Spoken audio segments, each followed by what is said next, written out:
I would like to start today by reading a devotion, a meditation, if you will. No man is an island, entire of itself. Every man is a piece of the continent, a part of the main. If a parcel be washed away by the sea, large or small, the continent is the less. Any man's death diminishes me because I am involved in mankind, and therefore never send to know for whom the bell tolls, it tolls for thee. You may have heard some of these phrases. For whom the bell tolls, you might even be thinking of Hemingway, but this John Donne, Devotions upon Emergent Occasions. No man is an island. That's a thought I'm going to come back to. We all have a story. So today, the subtitle for my presentation is The Stories We Tell Ourselves, the Stories We Tell Each Other. And essentially, I'm gonna try to squeeze in two presentations into one. So the stories we tell ourselves, that's gonna be me sharing my story with you. And that narrative of my own story has changed throughout the years, and has really changed from a narrative, my old narrative that really put me at risk for suicide, to my current narrative that I view as resilience to suicide. So from suicide risk to suicide resilience. The second half of my presentation, the stories we tell each other. I am certainly going to share my story with you, but then I want to talk about why it's so important, what we are doing here today, those of us that are sharing our stories with you. But we all have a story, so I'd like you to take a moment just right now to think about, what are the narratives that you tell yourself? And if you were up on this stage today, what is the narrative of self you would be sharing with us? November 9th, 2017. Does anybody know where you were on that date? I can tell you where I was. I was on my way to this conference, the very first time I came to Kevin's Song. And as I was driving here, this is kind of a blurry picture. As I was driving here, this song came on the radio. Has kind of a funny title, 1-800-273-8255. Some of you might remember that song by Logic. But it gave me inspiration as I was coming here. And I was driving to this conference on my own. I didn't know anybody else that was coming here. This was within the first year where I was asked to co-chair the Suicide Prevention Coalition in Muskegon County. So I was excited, I was nervous, didn't really know what I was in for. Since then, Kevin's Song has become a family. That first time, I remember I was at a presentation. There was one woman in the audience that shared about her loss. And I think it touched everybody that was in the room that day. And afterwards, when we had a break, I went up to her and I just shared, how meaningful it was, what she shared. And we started to chat a little bit. And at some point, we talked about, she asked me what brought me to the conference.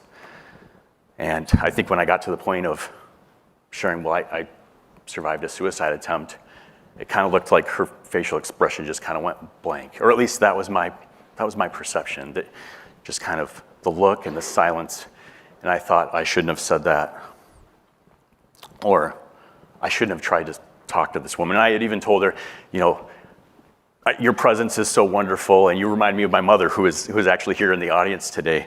And so I could interpret her response in so many ways, but in that moment I thought, well, maybe when I said she reminded me of my mom, that maybe she thought my mom had died by suicide, and so when that wasn't the case. So I created this narrative in my mind that I shouldn't try to talk to her.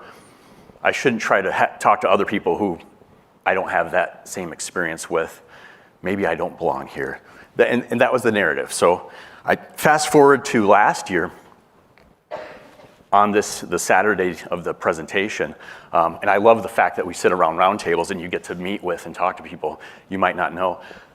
Was sitting next to a therapist, clinician, and she had mentioned, I wasn't gonna come to today's program because I didn't think it was for me, but I had met one of the speakers last night and really wanted to hear their story. And my mind instantly thought, isn't today what Kevin's Song is about?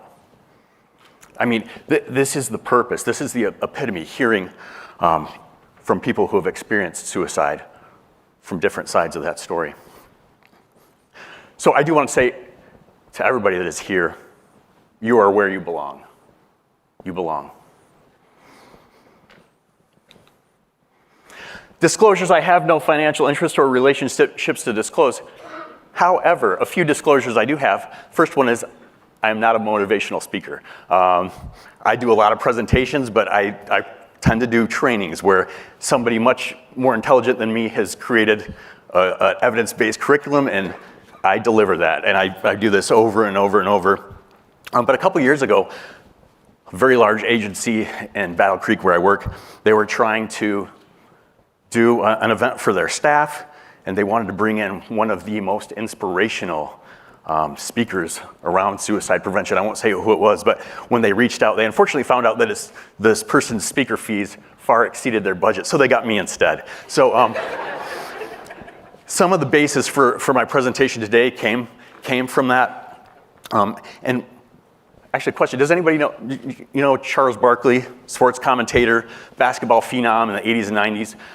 There was a Nike commercial in the 90s where, and it was a little tongue-in-cheek, but he came out and said, "I am not a role model." And there was a really important message to it, but it really got conversation going. But kind of in the same way that he said, "I am not a role model," it's a little tongue-in-cheek. That's also kind of where I'm coming from, because whether we like it or not, we are all role models by what we say, most importantly by what we do. So we are all role models, we are all motivational speakers. We should be asking, what do we want to motivate in the world? I do have one other disclosure. I am not an authority. I'm speaking into a microphone, I'm on a stage. I am one person sharing my perspective, and I don't say this as, well, I'm just somebody with lived experience. I'm saying this from the perspective that, because one of the things I'm going to talk about is how we might form false beliefs. Sometimes those false beliefs can come from perceived authority, where we take on these messages that might not actually speak to the truth. Who am I? I'll tell you a little bit more about me before I continue. So I'm 42 years old. I live in Muskegon, Michigan. However, I work in Battle Creek as the suicide prevention facilitator for Summit Point. So Summit Point is the community mental health authority in Calhoun County. Just going on, will be 3 years coming up in that position. I graduated from Central Michigan University. I know there's some really good schools, universities around this side of the state, but I will mention Central Michigan University consistently ranked the #1 public university in the state, alphabetically. I am a big brother. I met my little brother through Big Brothers Big Sisters. As you can probably see in the picture, he's a full-grown adult now. I am also an uncle to an amazing niece and nephew who are much taller than this. I just love this picture, though. They live in Indonesia. Let's see. I'm a husband. So that's my wife, my brother, my sister-in-law, niece, nephew, and that's my mom who's in the audience today, and she actually performed our ceremony. And I'm a godfather. Can't believe my goddaughter is going to be 4 years old coming up in just a few days here. And most recently, Dad.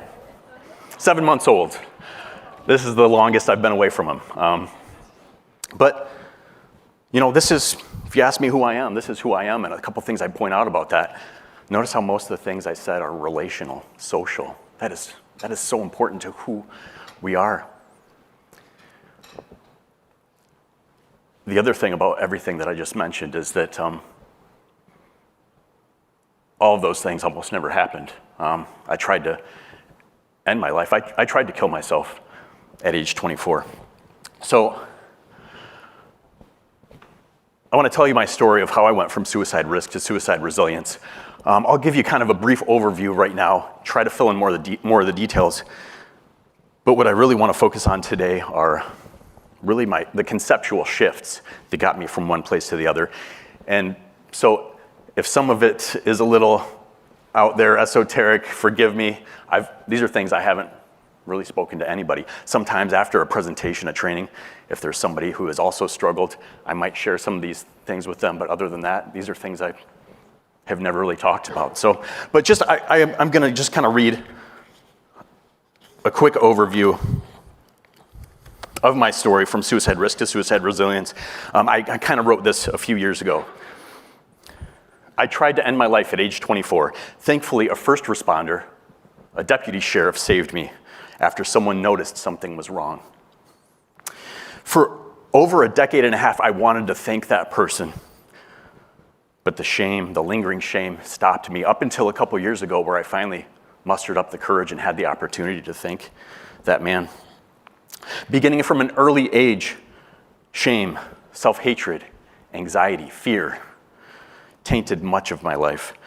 Our thoughts, our feelings, our perceptions are meant to help protect us, to guide us through life, but they can also deceive us, mislead us, and convince us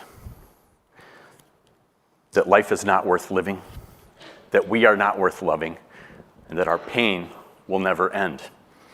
Growing up, most people thought I was just shy. I thought I was subhuman. And while I thought that most people were good, I knew that I was bad. I constantly ruminated over my worthlessness and my failings, and I lived in fear each day that others would find out the truth about who I am. Years and years of treatment-resistant depression left me hopeless, and I frequently lacked the coping skills to deal with life's inevitable pains, heartaches, disappointments, let alone grapple with that unremitting shame that was always lurking beneath the surface.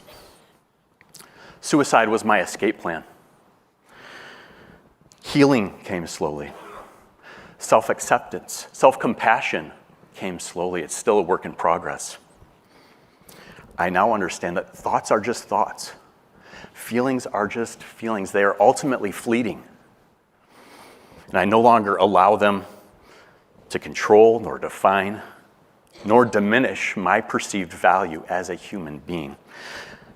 So I no longer allow thoughts of suicide to bring me to those depths of despair that I used to, and now they would serve as the warning signs, kind of alerting me to the fact that something's wrong. Change is needed, maybe physically, biologically, maybe mentally.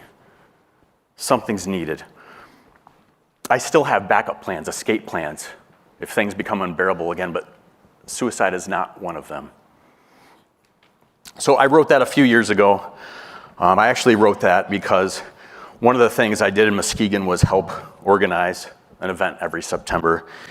And unfortunately, and this was when public speaking was much harder. It's still hard today, but much harder than it is today. But with COVID, we kind of had to go to another format, and that's when I wrote that. But a little bit more about, this is my family, so wanted to give you some fashion from the early 80s to late 80s to early mid 90s. My mom, Sandy, who's here, my dad, Ron, and then my older brother is Sean, and he's the one that's in Indonesia right now. So I was born in Ashtabula, Ohio. My family moved to Whitehall, Michigan when I was about 7 or 8 years old. That's where I graduated from high school. And I mean, I would say pretty unremarkable childhood. My brother was a really good role model. Loving, caring parents had us involved in all sorts of different things. But I want to kind of take you from how I got from, you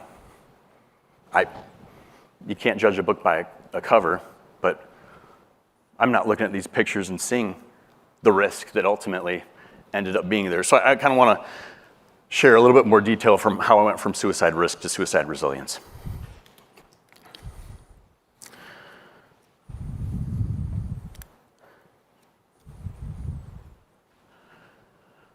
As early as probably second grade, third grade, I started experiencing, what I would now describe as cognitive distortions, just kind of believing, and usually these cognitive distortions always had to do with my social reality. So it wasn't that I was necessarily out of touch with physical material reality, but my social reality moved very far from what actually was. By the time I got to middle school, I started to this kind of sense that I didn't belong. I started to have fears, suspicions, paranoia that peers were kind of plotting against me, or if people extended kindness to me, it was kind of out of pity. So kindness was either pity or I was somehow being set up for future humiliation. This is how my mind worked. These were thoughts I didn't dare or care to share with anybody, so they continued as I got older. By the time I was in middle school, junior high school, I mean, just stepping outside my door, going to school each day was painful. Again, each time being amongst my peers, teachers, an opportunity for them to see how bad I really am. Painful. Social anxiety. And part of what went along with that social anxiety, I would describe as an unfortunate perfectionism. So there was this perfectionism, which not only, there are two things involved in that for me. Everything has to be a certain way, right? There's like a certain way, and nothing's ever gonna be good enough, and nothing I can do is ever gonna be good enough.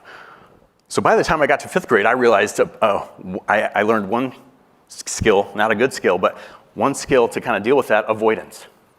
So I got into these cycles, perfectionism and avoidance. So I used to play basketball.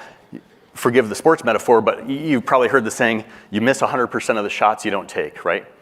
That was not, my belief was, if I don't shoot, I can't miss. That was how I lived my life. If I don't shoot, I can't miss. I can't let them see me screw up. I can't let them see who I really am. So that was from an early age. By the time I got to junior high, my parents noticed how withdrawn I had become.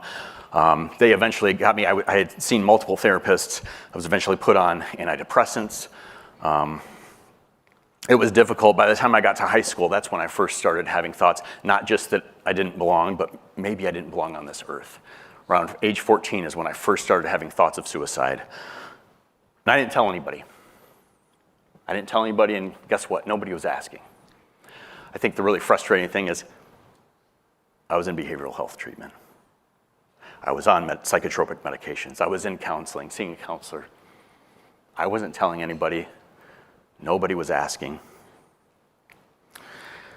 I make it through high school. And if I were to look back, what were the signs? My parents obviously noticed this isolation, but we didn't come from a family of social workers, mental health professionals. We didn't know. They didn't know. They thought, well, he should talk to somebody. That makes sense. And if I looked at outwardly, the only real signs that I would have been struggling, probably that I quit basketball after 10th grade, because that was a passion of mine. I was extremely shy, which some people are just shy.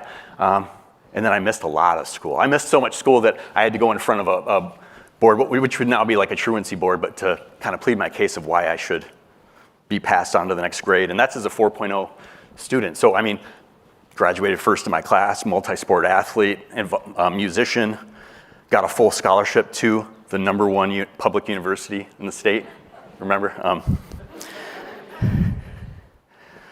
But those were some of the outward signs. By the time I got to college, my first semester, I remember I actually thought I could turn it around. This idea of you can redefine yourself? I had this sense, I don't have to carry who I thought I was with me. I can be something new. Unfortunately, that changed quickly. The stressors of academics, along with, I started dating for the first time, so girlfriends, jealousy, heartbreak. By my second semester, my dad was diagnosed with cancer. 6 months later, he had passed away, died from cancer. At that point, I dropped out of school, went back home to live with my mom, support her, she supported me. And when I went back to school the next semester, I couldn't really hold it together. Basically, I could hold it together for about one semester at a time, and then I withdrew. It took me over 7 years for a 4-year degree, a bachelor's in psychology, because I was dropping out every other semester. It was difficult. In the summer of 2005, I was not enrolled in summer classes. At that time, my mom was kind of in the same way that I'd been doing for the last 2 years, working 2 hours away. At that time, she was living with her mother about 2 hours away during the work week. And I was home alone, watching the dog. I had applied for a couple jobs, trying to get something set up for the summer. And I just had the thought, you're gonna kill yourself eventually. Why start something new? Why start something new? And that was part of my thinking. In my teens, I'm never gonna live to see 20. Once I pass that, I'm never gonna live to see 25. I'm never gonna live to see 30. I don't think that anymore, but that was my thought. And I thought, why start something new? You're gonna kill yourself eventually. And that's what set me off. And I mentioned taking care of the dog, so I knew my mom would be home in a couple days. I set out enough food, enough water. I knew there'd be some messes in the house. And then it was kind of like I was just driven.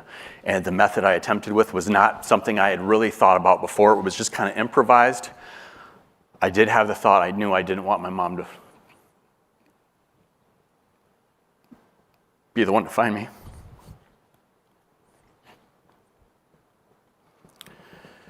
But I didn't have the thought of how she would miss me. I couldn't see that. I mean, it was a different state of mind, a different state of being. All the things that you would want your loved one to think of, I could not see in front of me. And so around 3 a.m. in the morning, I set off to where I thought was a secluded location to have my last breaths, my last sights, and thankfully I was wrong. Thankfully I was wrong. I'm only here today because of the persistence and perseverance of others.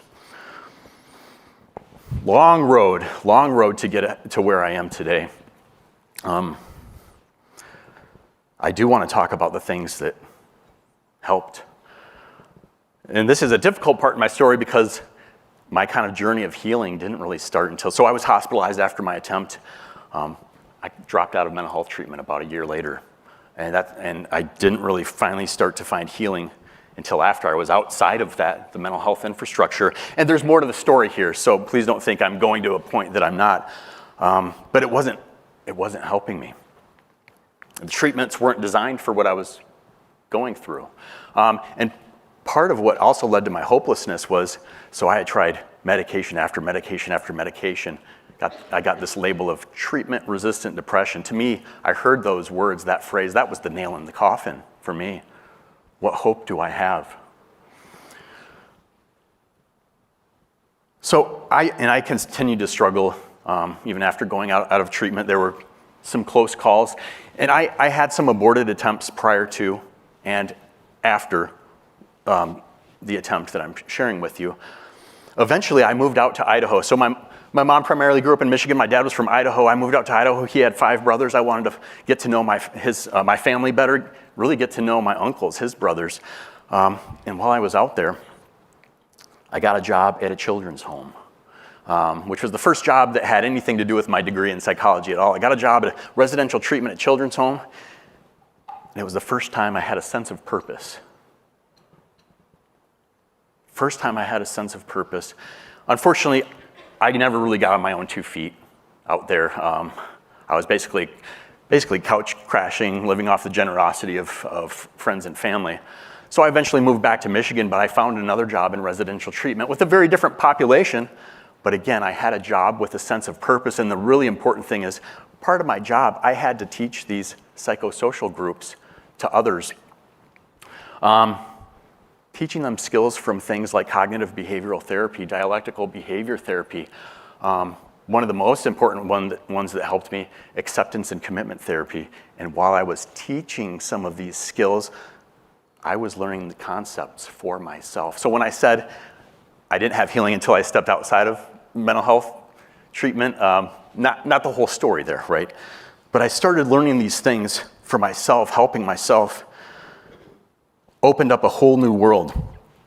A few years later, I got a job for community mental health in Muskegon, and I decided I was just gonna start saying yes to things. And this is coming from a person still with pretty intense social anxiety. I just started saying yes to things. Yes, I'll be the United Way campaign coordinator. Yes, I'll be involved in this initiative. I'll be on this committee. Yes, I'll join the Suicide Prevention Coalition. And shortly after I joined, it happened to be right around the time there was a national movement about lived experience. And I saw this webinar where they said, if you're doing suicide prevention work, you need to have voices of people who have been there themselves.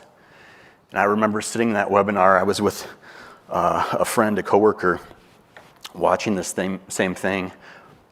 We were watching together, and I remember thinking, I'm passionate about helping others, preventing suicide.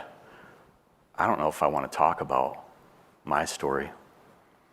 I don't know if I can do that. What will my peers think? What will my coworkers think? It took me a while.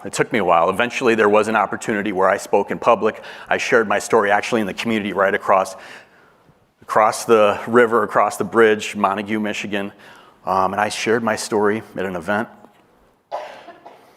And then afterwards, and it went okay, but I worried, did my old classmates, who heard about this? Who was in that audience? Lot of anxiety about that. But I mentioned a job with purpose. I mentioned learning those skills. One really crucial thing that has gotten me to the point where I am is the fact that I shared my story. It was no longer this shameful secret that I carried around with me. Not only did it reduce the shame, another advantage of that ended up being, if I were to find myself in another difficult place, now I feel like I could ask for help from anybody. Whereas before, it took me probably till I was about 30 years old where there was one person I could ask for help from. She's sitting right up here. And even then, it wasn't like I was saying, hey, I'm thinking about suicide. It would be something like, I need your help. I'm not doing well. She knew what that meant. Took me till I was 30 to be able to get to that point. But once I started sharing my story, so much easier and so many more lifelines that I could reach out to as a result.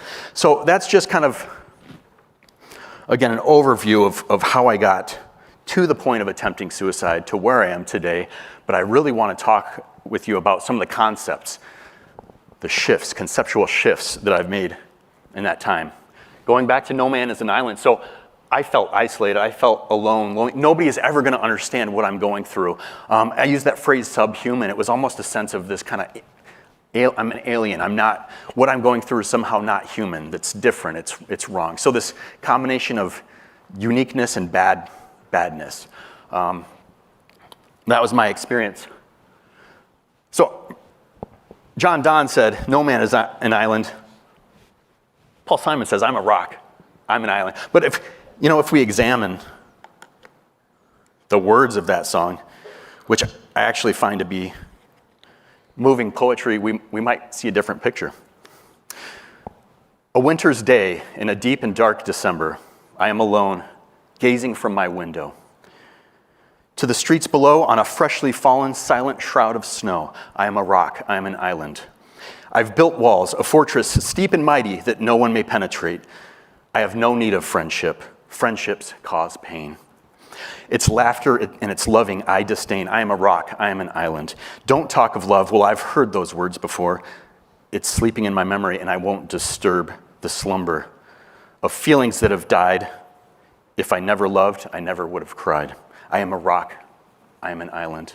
I have my books and my poetry to protect me. I am shielded in my armor, hiding in my room, safe within my tomb, in my womb. I touch no one, and no one touches me. I am a rock, I am an island. And a rock feels no pain, and an island never cries. Not quite what we might have expected from the title. And interestingly, John Donne, prior to writing the work I referenced earlier, he wrote, there was a category of literature called paradoxes where you kind of bring counterintuitive elements and try to argue for them. He actually wrote something kind of arguing that suicide is not always a bad choice or the wrong decision. And he was, again, it was in this type of literature where you're taking an absurd point and trying to work around it. And he eventually he sidestepped the equation by talking about martyrdom. But even then, I don't think the world needs martyrs. I think the world needs our altruism. But he was a person that had experienced suicidal despair. So that is why his words resonate with me. No man is an island.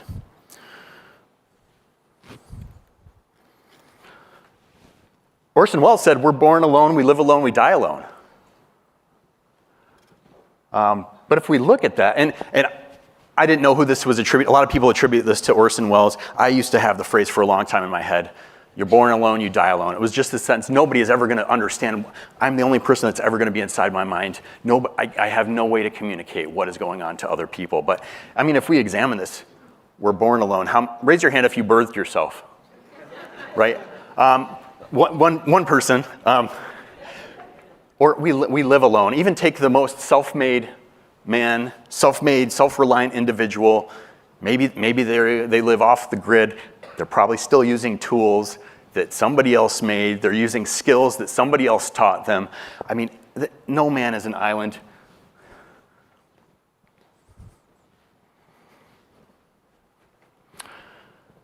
A lot of people leave out the next line in this quote. Only through love and friendship can we create the illusion for the moment that we're not alone. So I can take some important meaning from this if we look at that together. But I think we can also take another perspective. We're born as one. We live as one. We die as one. Only through isolation and disconnection do we create the illusion for the moment that we are alone. I think this can speak truth as well. And here is just an example, different ways I can conceptualize this idea of being born as one. Think about our ancestors that got us to this point where we have life. If we take an average generation span of the age of parent upon birth of a child is 25. If we just look at a period of 400 years, that's 16 generations. That's over 130,000 ancestors that we are directly descended from. Just to get us to this point today in this room, and yet we can feel alone. We can be sitting amongst 100 people and feel alone, but that is not the truth. That is not the reality. So essentially a city the size of Ann Arbor, roughly, filled with your mother, your mother's mother, father's father, to get us here. We are not alone. Another conceptual shift, perceived reality.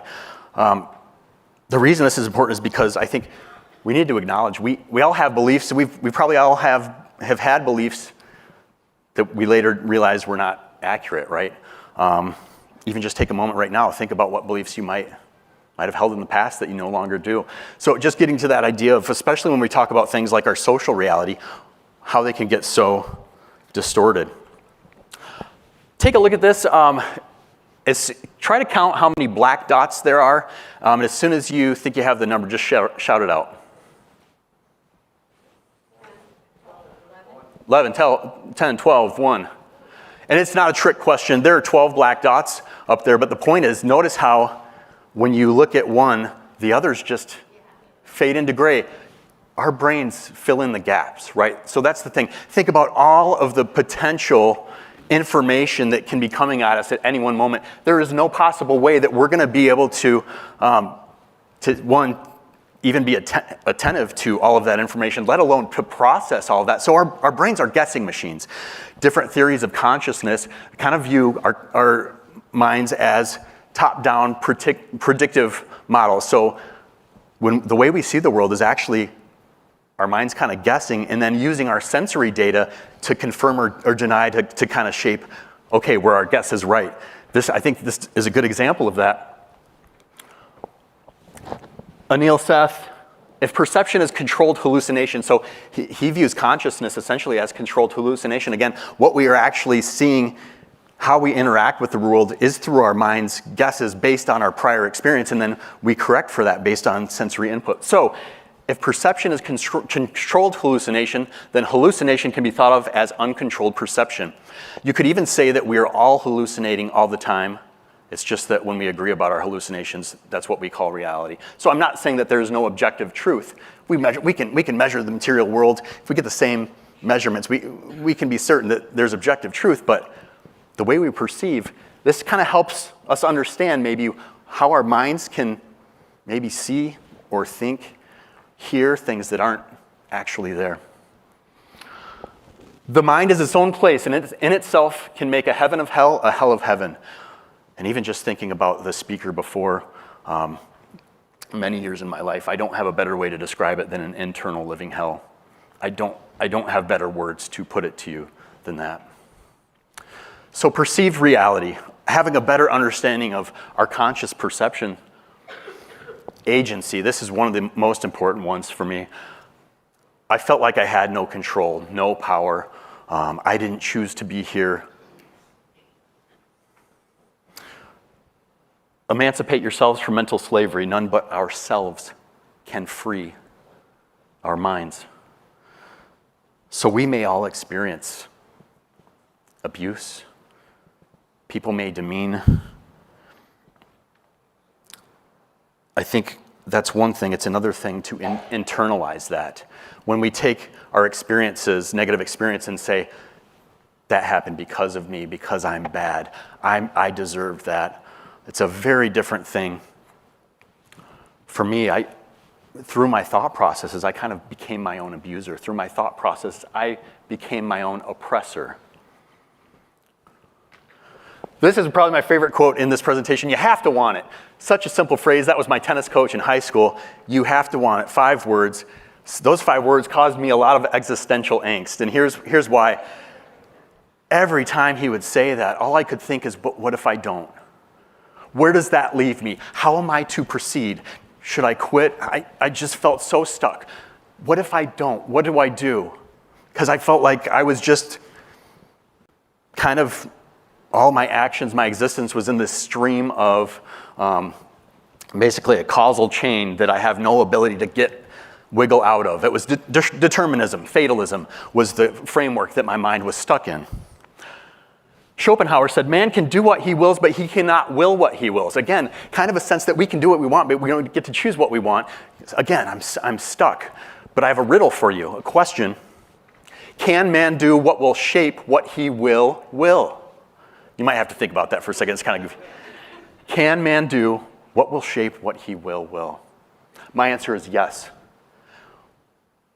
I might not be able to have full control over what thoughts I experience right in the moment. I certainly can't control the past, but what I do today is going to can shape my thought processes from the future, can shape my behaviors for the future. Humanism.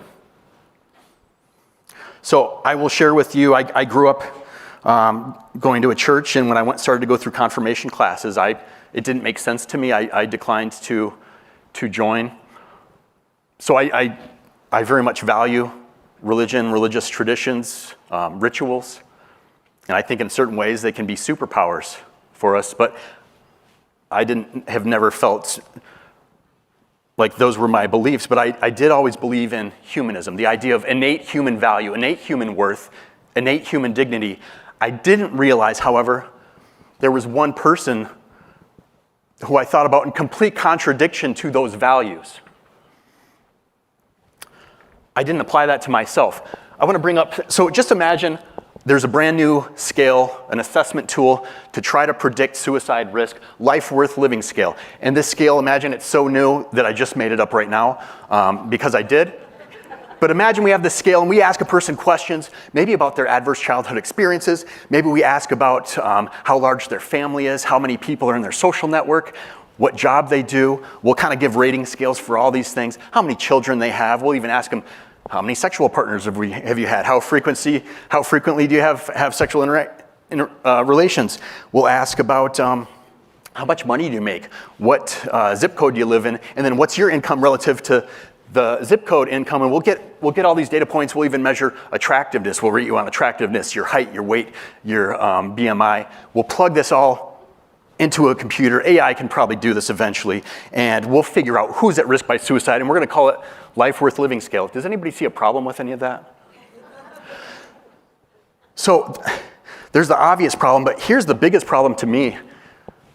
There is a false presupposition just in the way this is framed. Thomas Joyner kind of even spoke to this yesterday if you were in his session. In life worth living, there is, if we think about dialectical behavior therapy, one of the things is helping people create lives worth living.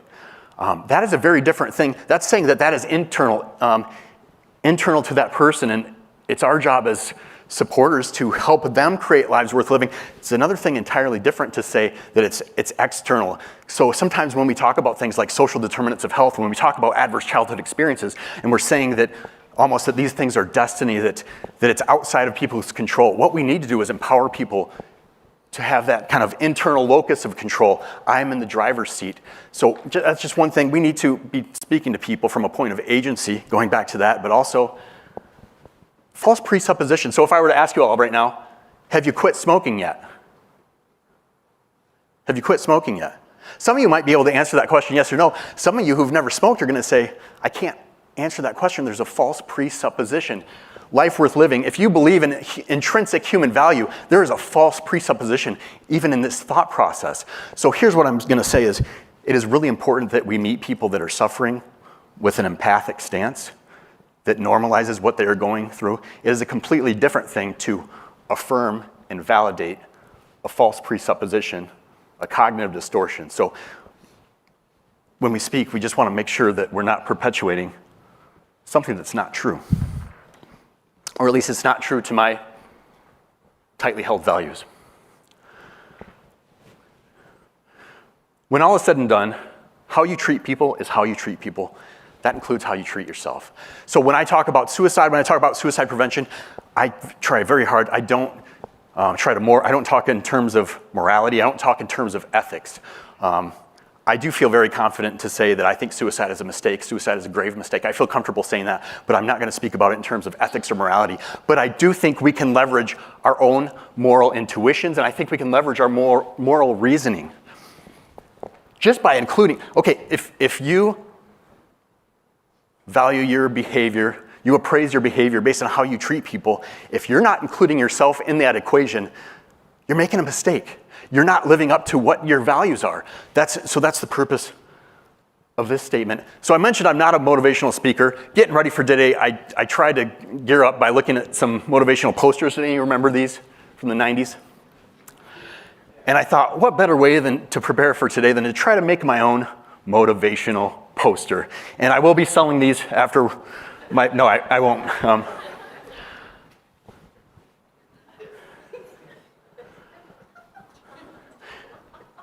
If there's one sticky message I hope you take away from my presentation today, you are not exceptional. You are not exceptional.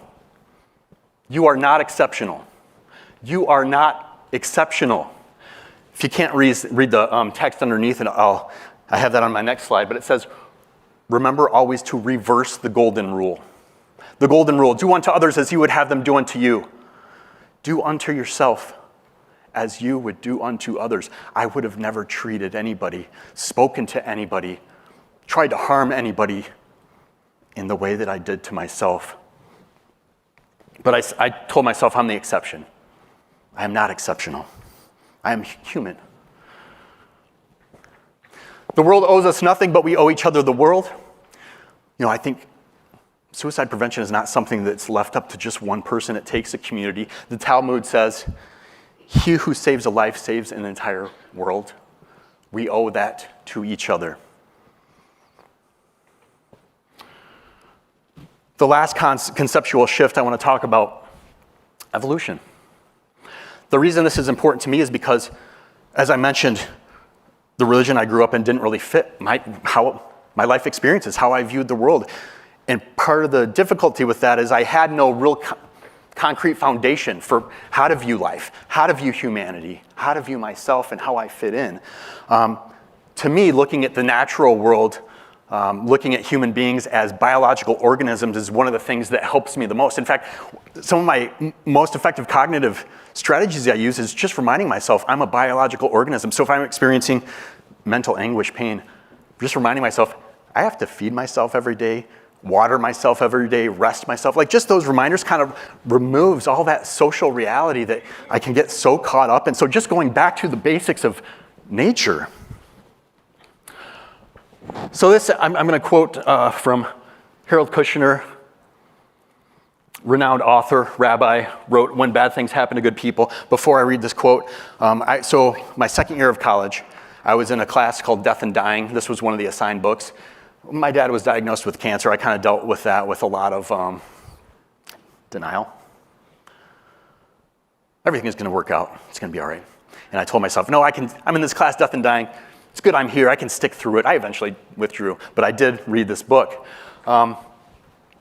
Pain is the price we pay for being alive. Once we understand that, our question will change from why do we have to feel pain to what do we do with our pain so that it becomes meaningful and not just pointless, empty suffering. Making meaning from pain, making meaning from our experiences. I do think it's important to address why do we have to feel pain? We could look at this from multiple angles, but one really important was it's threat detection, right? Pain keeps us alive. That's why we have pain. It keeps us alive. It protects us. Quote from Randolph Nesse, evolutionary psychiatrist, "Life without pain or anxiety seems attractive, but it would often be short." I'd say truer words never spoken. Pain, anxiety, those are our warning detections, right? Helps protect us, but unfortunately very unpleasant, right? That's a part of life. Life entails mortality. Life entails risk. Life entails pain. We could also look at pain from a philosophical perspective. Lao Tzu from the Tao Te Ching, being and non-being create each other. Difficult and easy support each other. Long and short define each other. High and low depend on each other. Before and after follow each other. Therefore, the master acts without doing anything and teaches without saying anything. So think about the yin and the yang. Good only exists if there's bad. Otherwise, we wouldn't have that word. So they define each other.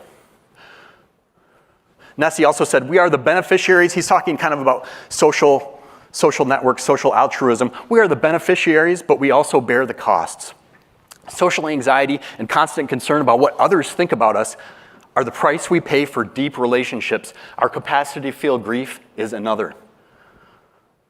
If we didn't, rather than altruism, I would also use the word love. That is the price for love.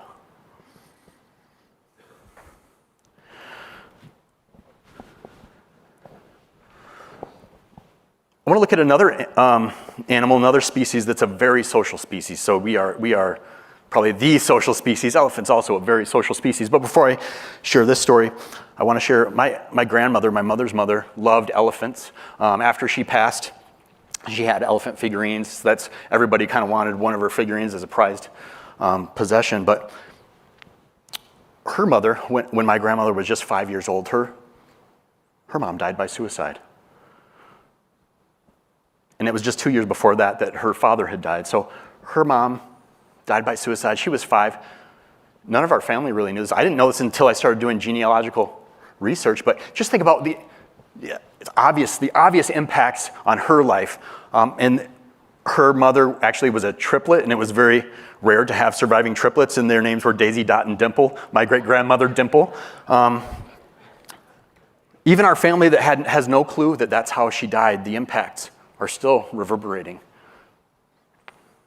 But an elephant story, I do want to talk. So I saw a video.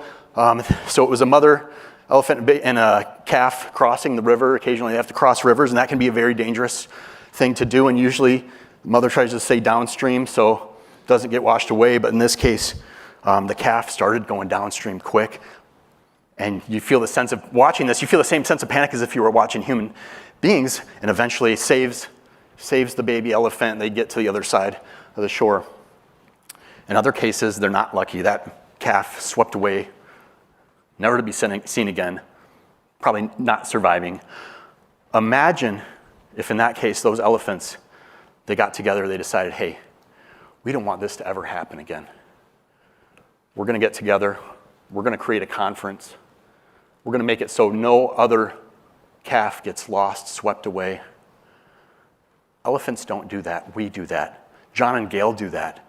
So I hope there's nothing I'm saying about humanity that we're just biological organisms, and there's not amazing, miraculous beauty to that. So the other half of my presentation, I didn't leave myself much time, so I'm gonna move through this pretty quickly, but why share our stories? Why speak the unspeakable? I'm gonna talk about who defines what is unspeakable and the paradoxical nature. So when I say unspeakable, that could be unspeakable shame, guilt, hopelessness, pain, loss, trauma, fear, anger, humiliation, moral injury. But who gets to define that? And kind of going back to that quote, the master teaches without saying. You know, we learn that from others, we learn that from what people say, and also what people don't say. Paradoxical nature, this goes back to agency. Something might feel unspeakable right now, and it might be something I may have never been able to talk about in the past. I think standing up on the stage for me, that's unspeakable, that's impossible, yet Probably 5 years ago, I would not have been here. Today I am. So we have agency. What we do today affects the future. Understanding stories that need to be told. Sharing. I already kind of talked about some of that. Breaking the cycle of shame and silence. That is huge.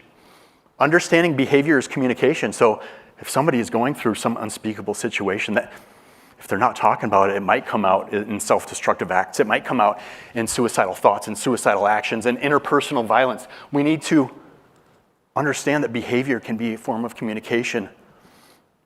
Self-expression as a human need and a human right. And I'm going to go patriotic on you. The First Amendment, right? Freedom of speech, how important, how central that is to us as a society. It's a human need. And then reality testing, again, I started developing these distorted thoughts, never told anybody about it, so there was nobody to help correct that thinking.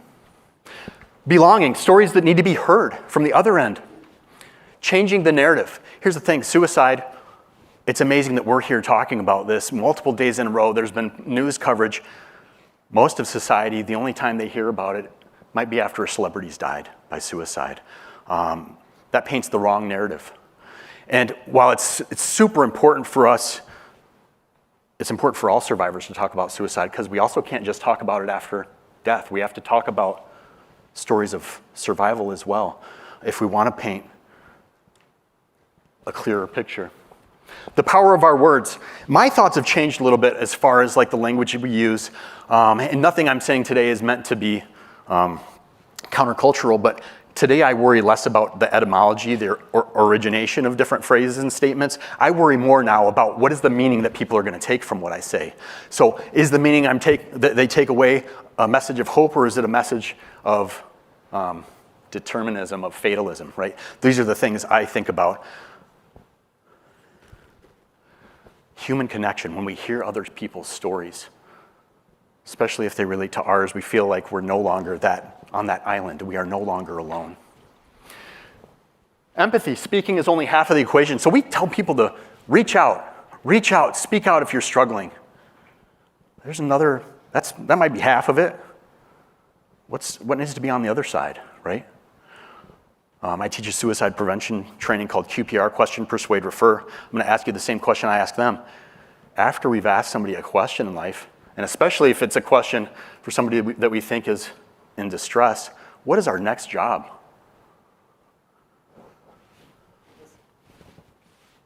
Would you mind saying that again? Listen. Thank you. Listen. We need to listen with empathy. And again, an empathic stance. It doesn't mean we have to take on and feel exactly what they're going through, but an empathic stance where that person feels heard, that person feels seen.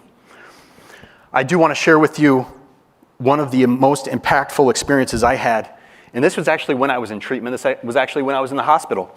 So I mentioned I was hospitalized in a psychiatric hospital after my attempt.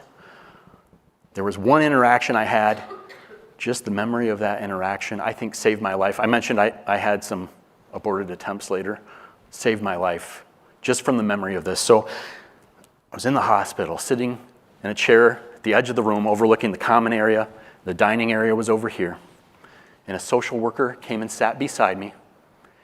And I think body language is important, so I'm going to repeat that. She came and sat beside me, said one simple thing, and all she really did was listen. She said, "For you to have tried to kill yourself, you must have been in a lot of pain." That's it. For you to have tried to kill yourself, you must have been in a lot of pain. And then she just sat there, and to be honest, I was in the midst of a depressive episode. I was not saying that much. She still sat there, gave me her time, her patience, her caring presence. In that interaction, I felt seen. I felt understood. I felt like this person cared. And here's the thing. I had people in my life that loved me. One sitting right there, but I did not feel understood. I did not know how to feel understood. That's what she gave to me. And I think now I kind of view what she said. I think about one of the skills I try to use a lot is active listening, reflective listening. So it's important we listen to people, but we need to listen to people with skill. Reflective statements are really simple ways to acknowledge, to let that person know, I hear you. I understand what you're saying. Portrays empathy. We could do a simple reflection repeating back to what that person said, but she took it even further. I would call what she did complex reflection. She didn't just repeat back to me what I said, she repeated back a life experience I had. It was extremely impactful. I was going to talk a bit about QPR. I'll just kind of give you the gist of it. So it is a suicide prevention training. This is a quote from its founder, Paul Quinnett. We dared the world to do better by suicidal people. First, by teaching them how to identify and decode suicidal warning signs with a few simple questions and how to listen to people in pain. We taught them a kind of heart-to-heart recitation to restart hope when hope's pulse had ceased. So I'm going to kind of skip over most of what I was going to share about QPR, but it is intended for the layperson. There are other suicide prevention trainings out there. It's intended for the layperson just to get the basics of if we want to prevent suicide, we have to even understand the nature of suicide first. So I did want to share, that's one of the things I do through my job. I usually do a free virtual training the third Thursdays. I added a special training that I'm going to be doing next Thursday, so February 1st from noon to 1. It's free, it's virtual, online with Zoom. So if that is something that you might be interested in, and these trainings have been offered throughout the conference this week. But if there's anybody that would like to take that, please either get the information up here or get in contact with me later. I also want to mention that one of the things that has also been helpful for me is, so after my suicide attempt, I looked for support groups, and I didn't find any. When I found survivor of suicide support groups, you all know what those groups were for, right? They were for lost survivors. And that's many people's experience after an attempt. If they find a group that says survivors of suicide, they think, I found hope, and then usually it's not, I'm not welcome, it's not for me. So actually, Amanda, who's sitting up here, helped develop attempt survivor support groups together. We've been meeting since 2018. With COVID, we went to virtual, so that's something still going on. And then, so part of switching to virtual, we eventually had to create a wait list for people out of state. I did not feel good about telling people, I'm so glad you reached out. Can I put you on our wait list? So I tried to create an online resource that would be accessible anytime. That's what this Speak the Unspeakable is. It's talking about suicide prevention, but from my perspective, as somebody who has been in those shoes. There's been research that looking at what types of messaging might have a protective effect for people that might be experiencing thoughts of suicide or may have made an attempt. It's kind of a no-brainer. Hearing stories of survival, of coping, of help-seeking can do that. And I don't have a bunch of time to go through the rest of my slides. There were 4 additional concepts I wanted to go through, but I'm actually going to jump to the last one that I feel. No, I'll do 2. Hope. We create our own narratives. So this was a piece I wrote a few years back, what I mean when I say suicide is preventable, words of a suicide attempt survivor. No person on this earth is beyond hope, not one. Many times in life have I felt completely hopeless. In such times, it is imperative that you continue to hold hope for me when I cannot. Please realize that your hope may not actually diminish my pain. In fact, you're more likely to lessen my pain just by truly acknowledging that it exists. Feeling seen and understood helps me reconnect to life. No person on this earth is destined to die by suicide, including me. Your hope matters. Suicide is preventable. So that when I say suicide is preventable, that is what I mean. That is where I'm coming from. So I want to jump to the last concept here. So culture. And I think culture is so important because that really can encapsulate every single concept that I've spoken about up to this point. Again, we are role models, whether we like it or not. So the shared beliefs, values, and practices that are passed from one generation to the next within a social group, we create our reality together. To those who would tell others to reach out, I say, live by example. To those who have suffered loss, who are looking for ways to honor loved ones, I say, live by example. And most vitally, to those who have experienced suicidal despair and who may have at times struggled just to stay here with us, I say, live by example. Live by example. Live by example.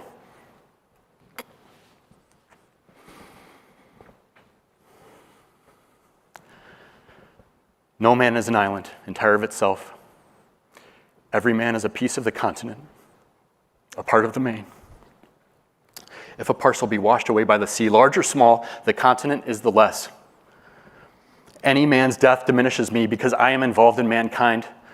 Therefore, never send to know for whom the bell tolls. It tolls for thee. Thank you.